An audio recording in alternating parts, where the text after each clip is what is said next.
Oui, je pense qu'on ne peut pas parler de rapprochement. C'est plus, je pense, un message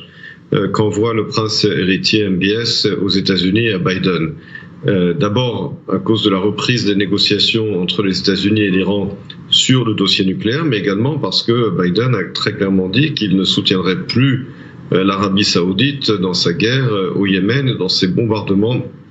au Yémen. Et donc, MBS utilise ces contacts qu'il rend très publics avec les Iraniens, justement pour envoyer un message à Biden dont la signification est de dire, eh bien, si les États-Unis nous abandonnent entre guillemets, nous prendrons contact directement avec l'Iran. Donc, je pense qu'il est beaucoup trop tôt pour parler de normalisation. Ouais, quels que soient les arguments de l'Arabie Saoudite, que va devenir le paradigme israélien qui a consisté ces dernières années à nouer justement des alliances avec les monarchies sunnites contre les velléités hégémoniques de l'Iran?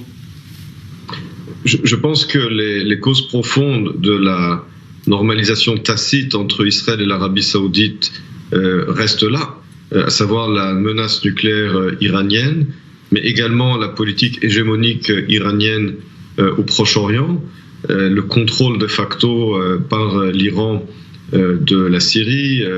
de l'Irak, du Liban, mais également d'une partie du Yémen, et puis également le fait que MBS, au bout du compte, sait très bien que l'ère post-pétrolière est arrivée, que le modèle rentier ne peut plus durer puisque les prix du pétrole continuent de diminuer, et donc il a besoin de technologies